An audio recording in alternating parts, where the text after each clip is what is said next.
बिस्मिल्लाहिर्रहमानिर्रहीम। अस्सलाम वालेकुम टू ऑल ऑफ़ यू। मी ताहिरा आज़म और आज हम पढ़ने जा रहे हैं thermogravimetric analysis, that is TGA। ठीक है जी, this is thermo analytical technique. Thermo analytical technique है ये, और दूसरी थर्मो एनालिटिकल टेक्निक्स में हमारे पास आती है जी DSC, that is differential scanning calorimetry, और DTA है, दैट इज़ डिफरेंशियल थर्मोग्राविमेट्रिक एनालिसिस।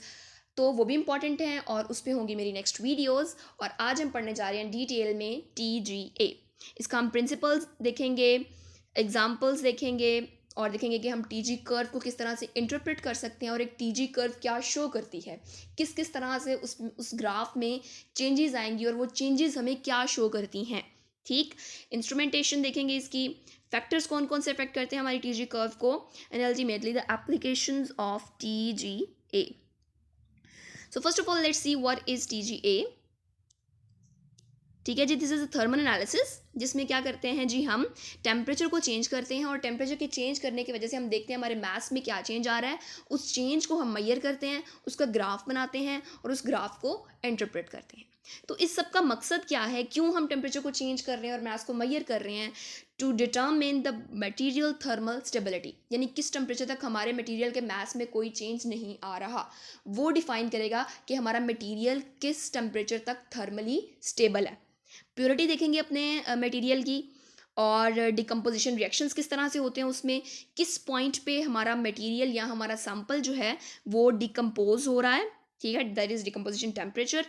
और फ्रैक्शन ऑफ वॉलेटाइल कंपोनेंट्स देख सकते हैं हम थ्रू दिस एनालिटिकल टेक्निक, और एब्जॉर्ब्ड मॉइस्चर कितना है हमारे सैंपल में। ठीक है, so these can be determined through this technique. Principle देख लेते हैं जी इसका। तो हमने क्या करना है जी, कि हमने सैंपल लेना है, सैंपल को हमने प्लेस कर दिया सैंपल क्रूसिबल में अपने इंस्ट्रूमेंट में। ठीक, उसको हीट, कूल या कैप्ट कांस्टेंट टेम्परेचर जो है उसको हमने प्रोवाइड करना है, और टेम्परेचर हमने नोट करना है कितना टेम्परेचर प्रोवाइड किया। टेम्परेचर जो है वो ज़रूरी नहीं है कि हमने उसको हीट ही करना है, उसको कूल भी कर सकते हैं depending upon the requirement. Heat cool कर सकते हैं, टेम्परेचर को कांस्टेंट भी रख सकते हैं। ठीक हो गया। अच्छा, अब इसमें इन्वायरमेंट बड़ा इंपॉर्टेंट है। अगर हमें चाहिए इनर्ट इन्वायरमेंट, तो उसके लिए ज़्यादातर हम जो है वो नाइट्रोजन जो गैस है N2 हम यूज़ करते हैं। ऑक्सीडेटिव इन्वायरमेंट अगर हमें चाहिए, ऑक्सीडेटिव इन्वायरमेंट कब चाहिए होगा? फॉर एग्जांपल जब हमने क्या करना है, कंबस्टन ऑफ कार्बन ब्लैक अगर हमने करना है, ठीक है, अपने सैंपल में जो कार्बन ब्लैक है उसको बर्न करना है, तो उसके लिए वो इनर्ट इन्वायरमेंट में नहीं हो सकता, उसके लिए उसे ऑक्सीजन चाहिए। ठीक, तो वो ऑक्सीजन की रिक्वायरमेंट कहाँ से मिलेगी? उसको इन्वायरमेंट से मिलेगी। तो हम फिर क्या करेंगे, उसको इन्वायरमेंट में ऑक्सीजन प्रोवाइड करेंगे। ठीक है, तो इन द डिफाइंड इन्वायरमेंट हम सैंपल को टेम्परेचर, एक स्पेसिफिक टेम्परेचर प्रोवाइड करेंगे, और देखेंगे कि उस टेम्परेचर पर और उस इन्वायरमेंट में हमारे सैंपल में मास का क्या चेंज आ रहा है। फिर हम क्या करेंगे कि उस मास के चेंज को ड्रॉ करेंगे, उसका ग्राफ बनाएंगे as a function of temperature और टाइम या टेम्परेचर के लिहाज से उसका ग्राफ ड्रॉ करेंगे। जो ग्राफ हम ड्रॉ करेंगे with respect to temperature and weight loss, ठीक है, उसको हम क्या कहते हैं? थर्मोग्राविमेट्रिक कर्व या थर्मोग्राम, एज मेंशन ओवर हियर। ठीक है जी, आगे हमारे पास आ जाती है जी इसकी examples. This is going to be very interesting. अच्छा जी, एग्जांपल ऑफ AgNO3। आपने फिलहाल ग्राफ को देखना है। ग्राफ में आपको एक्स एक्सिस पे नजर आ रहा है टेम्परेचर, और वाई एक्सिस पे वेट लॉस है। ठीक, उसको आप उसके बाद आपको एक कर्व नजर आ रही है, कर्व पे आपको 4 पॉइंट नजर आ रहे होंगे, A B C and D। अब अगर आप लोग पहले 2 पॉइंट्स को देखो, उन पॉइंट्स पे जहाँ पर आपकी जो कर्व है या आपकी जो लाइन है ग्राफ की वो हॉरिजॉन्टल है, like A to B and C to D। A to B C to D आपकी लाइन स्ट्रेट है, हॉरिजॉन्टल है, जो ये शो करिए कि इन पॉइंट्स पर मास में कोई चेंज नहीं आ रहा। ठीक, टेम्परेचर चेंज हो रहा है लेकिन मास में चेंज नहीं आ रहा इन पॉइंट्स पे। ठीक हो गया। और अगर आप B to C देखें तो वहां पर एक आपको वर्टिकल लाइन तकरीबन नजर आ रही है। ठीक है, not exactly vertical but somehow. ठीक है, तो आपको ये जो पॉइंट नजर आ रहा है B to C, वो क्या है जी? वो डिकम्पोजिशन रिएक्शन हो रहा है उस पॉइंट पे, यानी वहां पर असल में वेट लॉस हो रहा है। A to B, C to D, no weight loss. B to C जो है वो असल में वेट लॉस हो रहा है। ठीक है, और वहां पर ये हमें जो लाइन है ये शो कर रही है कि यहाँ पर जो है ये डिकम्पोजिशन रिएक्शन हो रहा है। और डिकम्पोजिशन रिएक्शन साइड में मैंने रेड में लिखा हुआ है, वो क्या हो रहा है जी? AgNO3 is changing into silver NO2 and O2। ठीक है जी, एक और बड़ा इंपॉर्टेंट पॉइंट हमें इस कर्व से ये भी नजर आ रहा है कि बी पॉइंट तक हमने टेम्परेचर इंक्रीज करते गए, लेकिन हमारे सैंपल में, हमारे AgNO3 में, सिल्वर नाइट्रेट में कोई चेंज नहीं आया मास में। तो इससे ये पता चला कि हमारा जो सैंपल था वो उस टेम्परेचर तक स्टेबल था। तो वो उसका क्या पॉइंट होगा, that is the thermal stability point of AgNO3। जिस तरह से मैंने साइड बॉक्स में नीचे लिखा हुआ है कि AgNO3 is thermally stable up to 473 degree centigrade. ठीक है, 473 डिग्री सेंटीग्रेड तक ये क्या है, थर्मली स्टेबल है। इस पॉइंट तक इसके मास में कोई चेंज नहीं आएगा। अगली एग्जांपल देख लेते हैं जी, वो है जी मैच स्टिक की, कि अगर हम एक तीली को जलाते हैं तो उसमें उसका TGA कर्व कैसे बनेगा और उसमें क्या क्या चेंजेस आएंगे। आपको इसका TGA कर्व नजर आ रहा है। एक्स एक्सिस पे अगेन टेम्परेचर है, वाई एक्सिस पे मैस हमने ले लिया माइक्रोग्राम में, बिकॉज ऑफ कोर्स उसका मैस बहुत थोड़ा होता है। ओके जी, तो अब यहाँ पर मैंने पॉइंट मेंशन किए हुए 1 2 3 4 5 पॉइंट्स मेंशन किए हुए।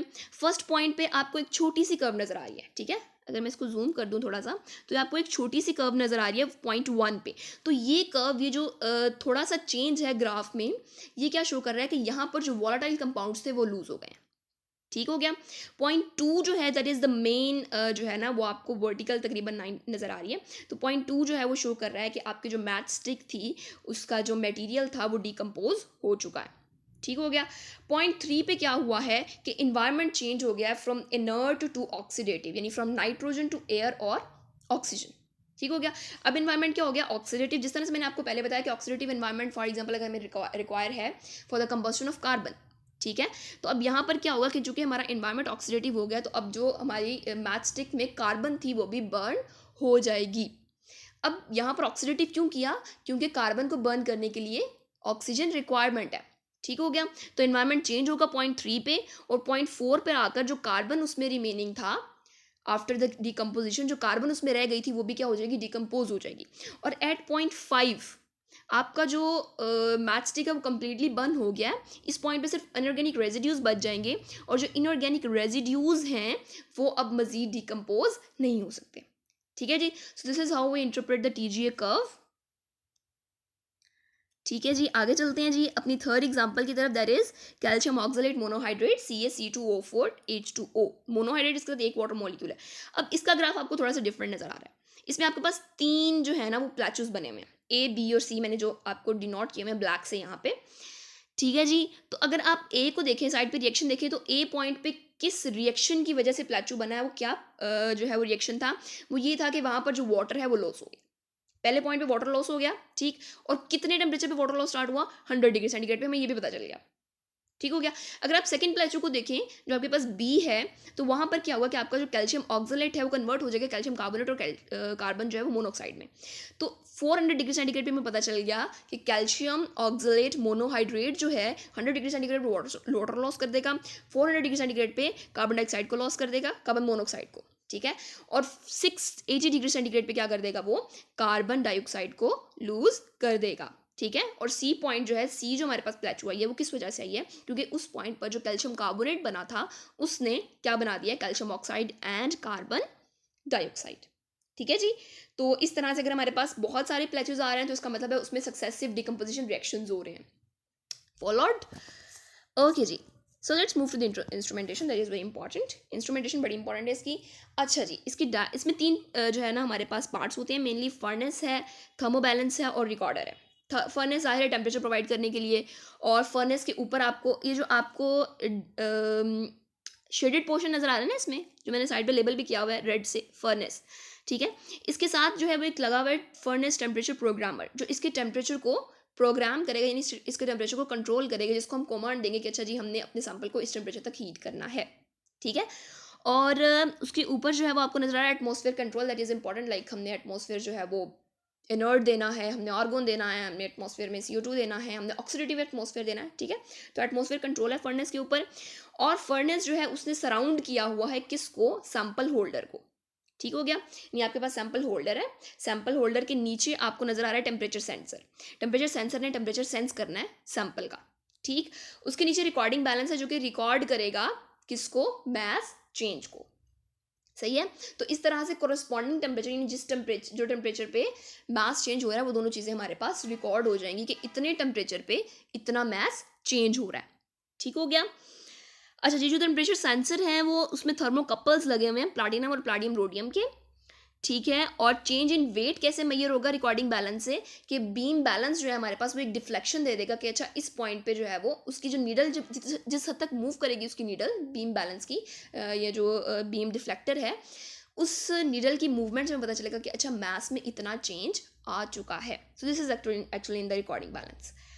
ठीक हो गया, समझ आ गया है कि फर्नेस है, फर्नेस के अंदर सैंपल होल्डर है, सैंपल होल्डर के नीचे सेंसर है, सेंसर के साथ जो है वो रिकॉर्डर लगा हुआ है, that is recording the mass change. ठीक है जी.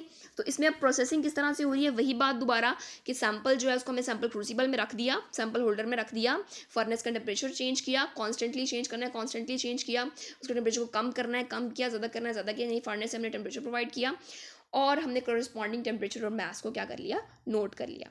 तो अब टीजी एनालिसिस के 3 टाइप्स हैं, डायनामिक, आइसोथर्मल और क्वासिस्टैटिक. डायनामिक टीजीए क्या होता है कि हमने तब तक टेम्परेचर प्रोवाइड करना है जब तक हमारे मास में कोई चेंज ना आ जाए. जब मास में चेंज आ गया हम मजीद उसको टेम्परेचर प्रोवाइड नहीं करते, मजीद उसको हीट नहीं करते. आइसोथर्मल टीजीए में क्या करते हैं, आइसोथर्मल जिस तरह से नाम से शो हो रहा है कि that is the constant temperature, temperature हमने वहाँ पर क्या रखना है, कांस्टेंट. तो फिर वेरी क्या करेगा, वेरी करेगा टाइम. यानी हमने कह दिया कि हमारा जो सैंपल है वो इतने टेम्परेचर पर इतने दिनों के लिए या इतने घंटों के लिए रहेगा या इतने महीनों के लिए रहेगा, तो उसके मास में इस तरह से चेंज आएगा. ठीक है. यानी हमने टाइम को वेरी करना है, टेम्परेचर को कांस्टेंट रखना है और मास का चेंज देखना है. क्वासिस्टैटिक एनालिसिस में क्या होगा कि हमने तब तक टेम्परेचर प्रोवाइड करते जाना है, तब तक हमने प्रोवाइड करते जाना है जब तक कंप्लीटली हमारा जो सैंपल है वो डिकम्पोज ना हो जाए और उसका मास कांस्टेंट ना हो जाए. ठीक है जी. तब तक टेम्परेचर प्रोवाइड करेंगे जब तक मास कांस्टेंट हो जाएगा. सही हो गया. डायनामिक, टेम्परेचर तब तक प्रोवाइड करना है जब तक मास में चेंज आएगा, जैसे ही मास में चेंज आया मजीद टेम्परेचर प्रोवाइड नहीं करेंगे. Isothermal, temperature constant, time change, mass measure. Quasistatic, temperature तब तक प्रोवाइड करते जाना जब तक मास जो है वो कंप्लीटली कांस्टेंट ना हो जाए, कंप्लीटली वो डिकम्पोज ना हो जाए. जैसे हमने मैच स्टिक में किया था कि एंड पे सिर्फ और सिर्फ एशेज रह गए थे. तो मोस्टली जो हम यूज़ करते हैं वो क्वासिस्टैटिक के करते हैं for the complete analysis of the sample. Next हमारे पास है जी हमारे टीजी कर्व को कौन कौन से फैक्टर्स इफेक्ट करते हैं. 2 तरह के फैक्टर्स हैं, इंस्ट्रूमेंटल और सैंपल. इंस्ट्रूमेंटल का मतलब that is related to the instrument and sample का मतलब जो कि सैंपल से रिलेटेड है. इंस्ट्रूमेंटल में 2 फर्दर है हमारे पास, कौन कौन से फैक्टर्स हैं जी. फर्नेस हीटिंग रेट, कि हम फर्नेस का जो हीटिंग रेट है वो कितना है. रिकमेंडेड जो है वो कितना होना चाहिए, 3.5 डिग्री सेंटीग्रेड पर मिनट, इतना होना चाहिए. क्योंकि अगर हीटिंग रेट बहुत ज़्यादा हो जाएगा तो हमारा डिकम्पोजिशन टेम्परेचर इफेक्ट करेगा. ठीक है, वो ज़्यादा हो सकता है हीटिंग रेट के ज़्यादा होने की वजह से. तो अगर हमने अपना सही एनालिसिस करना है तो उसके लिए हमें हीटिंग रेट को मैनेज करना पड़ेगा. फर्नेस एटमॉस्फेयर की अगर हम बात करें तो that is again very important. I repeated a lot of times in this video that there could be the inert atmosphere, could be the oxidative atmosphere that required for the burning of carbon. ठीक है. तो यहाँ पर हमारे पास जो temperature है वो very करेगा और फर्नेस का टेम्परेचर इंपॉर्टेंट है हमारी कर्व के लिए. फॉर एग्जाम्पल जैसे हमने मैच स्टिक की कर्व देखी थी, तो मैच स्टिक की कर्व में अगर हमने टेम्परेचर वेरी नहीं किया, सॉरी एटमॉस्फेयर अगर हमने वेरी नहीं किया, वो नाइट्रोजन से ऑक्सीजन में नहीं किया, तो वहाँ पर क्या होगा कि कार्बन बर्न नहीं होगा. ठीक है. कार्बन की बर्निंग अगर नहीं होगी तो हमारी कर्व फर्क हो जाएगी ना. ठीक है. सो this is how it effects कि फर्नेस का अगर हम टेम्परेचर वेरी एटमॉस्फेयर वेरी करेंगे, फर्नेस का एटमॉस्फेयर अगर वेरी करेंगे, नाइट्रोजन से ऑक्सीजन अगर उसको कार्बन रिक्वायर है और हमने कार्बन नहीं दिया तो ऑक्सीडेटिव रिएक्शन नहीं होगा, तो कब हमारा क्या हो जाएगा, फर्क हो जाएगा. अगर हम सैंपल की बात करें तो सैंपल वेट है हमारे पास. सैंपल वेट जो है वो स्मॉल होना चाहिए फॉर द एग्जैक्ट जो है वो एनालिसिस. स्मॉल वेट जो है ना वो रिकमेंडेड है ताकि उसका एनालिसिस सही से हो सके. और पार्टिकल साइज की अगर हम बात करें that should be small and uniform. ठीक है. क्योंकि अगर वो लार्ज होगा या उसमें क्रिस्टल्स होंगे तो क्या होगा कि हमें बहुत अपरेंट और रैपिड जो है वो वेट लॉस नजर आएगा, जिसकी वजह से हमारी कर्व इफेक्ट होगी और अल्टीमेटली हमारा एनालिसिस इफेक्ट हो सकता है. जो परसेंटेज हम उससे डिटर्मिन करेंगे वो इफेक्ट हो सकती है, किस टेम्परेचर पर कितनी परसेंटेज जो है वो वेट लॉस आया है, वो सारी चीज़ें इफेक्ट होंगी, जिसकी वजह से हमारा एनालिसिस ठीक नहीं हो सकता. ठीक है. तो इन चीज़ों का हमने ख्याल रखना है ड्यूरिंग द एनालिसिस. ठीक हो गया. तो अल्टीमेटली हमारे पास एप्लीकेशन आ जाती हैं जो हम पहले भी डिस्कस कर चुके हैं. ओके जी. प्योरिटी एंड थर्मल स्टेबिलिटी पढ़ लिया हमने. प्योरिटी किस तरह से डिटर्मिन करेंगे. फॉर एग्जांपल हमारे पास एक स्टैंडर्ड कर्व है. ठीक. हमने अपनी सैंपल की कर्व ली, उस स्टैंडर्ड से मीट नहीं की, तो इसका मतलब है देयर इज समथिंग जो है वो इम्प्योर, कुछ ना कुछ इम्प्योरिटीज़ हैं उसमें, जिसकी वजह से हमारी कर्व जो है वो प्योर के मुताबिक नहीं आई. इस तरह से थर्मल स्टेबिलिटी पॉइंट हम डिटर्मिन कर सकते हैं, जिस तरह से हमने AgNO3 का किया कि उसका जो थर्मल पॉइंट था वो आई थिंक 453 समथिंग था. ठीक है. और composition of the complex mixtures, complex mixture की कंपोजिशन हम इस कर्व से डिटर्मिन बिल्कुल कर सकते हैं. डिकम्पोजिशन टेम्परेचर भी, डिकम्पोजिशन रिएक्शन भी, जिस तरह से हमने कैल्शियम ऑक्सलेट मोनोहाइड्रेट में किया. सब्लिमेशन बिहेवियर हम स्टडी कर सकते हैं. काइनेटिक्स डिटर्मिन कर सकते हैं कि जी हम किसी भी पॉइंट पे हम रिएक्शन मिक्सचर लेंगे, उसका TGA करेंगे और फाइंड कर लेंगे जी कि इसमें कौन कौन सा कंपोनेंट कितना कितना प्रेजेंट है. ठीक हो गया। और कैटलिस्ट की स्टडी में ये बड़ा इंपॉर्टेंट है कि the change in the chemical state of catalyst is studied by TGA, कि केमिकल जो स्टेट है हमारे पास कैटलिस्ट की उसमें कैसे चेंज आ रहा है। ठीक है, one of the example is zinc zinc chromate ZnCrO4, ठीक है, जो कैटलिस्ट यूज होता है in the synthesis of methanol. ठीक है, तो इसकी स्टडी के लिए भी हम TGA को यूज कर सकते हैं। So this is about TGA. Next video is going to be DSC and on DTA. So stay tuned and thank you very much.